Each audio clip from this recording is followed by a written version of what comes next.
3.5 inches of rain fell yesterday, and we were just on the edge of the snow. Luckily, we didn't see any of that white stuff. So it's filled up pretty much every creek. We have like the lands to capacity. The ditches were shedding some overflow. The streams, I mean, my dam's right full. We were monitoring some of the bee yards for overland flooding, but we didn't see any of that. The rain came heavy enough that there was a lot of runoff, but not so heavy, well, except for one area. Like we have 3.5 inches here, just southeast of Miami, and 6.5 inches. So, you know, double. So we monitored those yards. Everything seemed all right, unless we happen upon some surprises on our next feed round. Now that we're in the queen rearing season, we're trying to split some bees. And every day, we have queen cells come ready. Oops.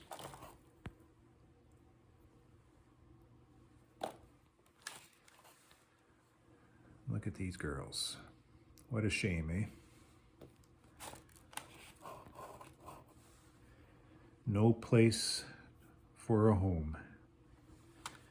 Beautifully reared queens. Just about had a place for these.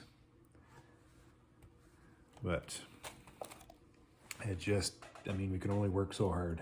We have this chemical pump that the farm uses, but hasn't used for the last 2 years. It's a Honda, 2-inch, and it is used to transfer liquid fertilizer. Not any type of chemicals, but liquid fertilizer. Flushed her out real nice. This puppy should do the trick. I'm telling you, a little bit overpowered, but it is a Honda for one thing. And being a chemical pump, it transfers a shit ton of product, but I'm not looking at the gallons per minute. I just want to provide some pressure to be able to pump the syrup. We're just working on the carb because of damn ethanol to gum things up, so I have it in the ultrasonic cleaner.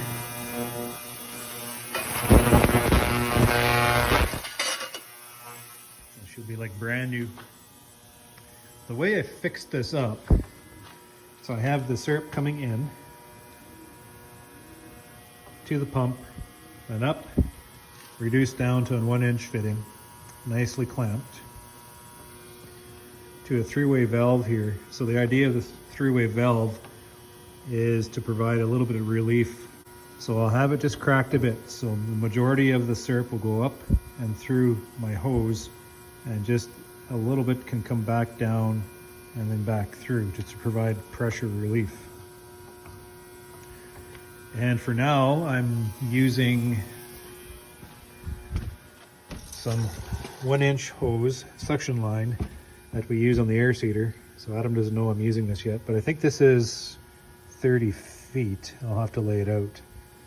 But I'm gonna use this for now, if it works. Maybe if this does work, maybe I'll add it to 50 feet and more of a pressure hose, a little bit more user-friendly, but this should lay out and be handled quite easily in the yard for now anyways. And I spent like 45 bucks on just a cheap nozzle here. Again, if this thing works, maybe I'll spend more money on a more higher volume nozzle. But this should get the job done. Let me know if this is going to work, if the guys are actually going to use it or not. So I just put the carb back on, choke.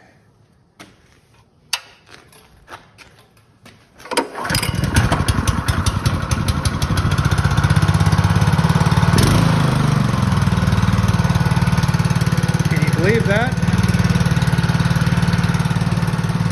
One strike, she goes.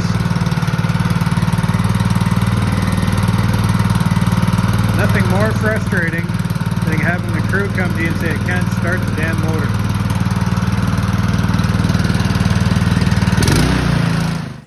Sun came out, 10 degrees, so we found a nice calm yard, mudded it in, and we are running through some split. We have 45 cells. How many cells? 44? 45?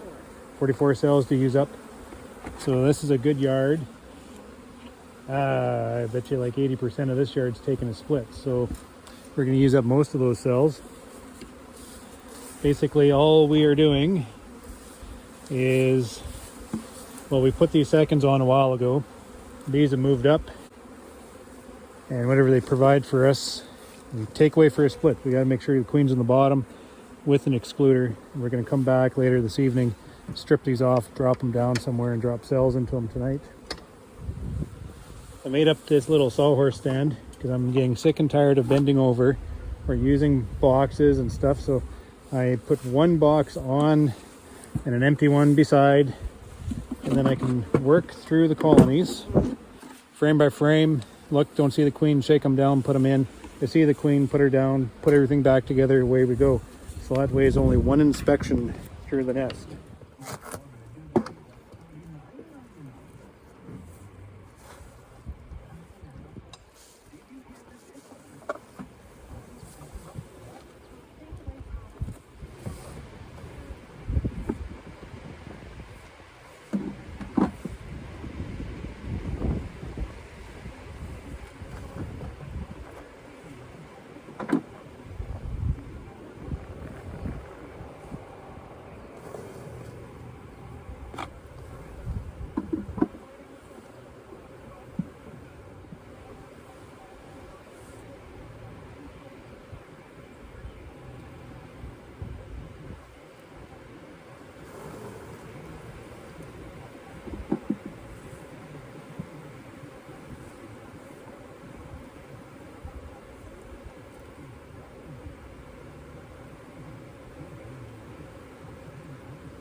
Fairly, content for the most part. Ooh, they moved up already. Sure doesn't take them long to go up, cover that brood.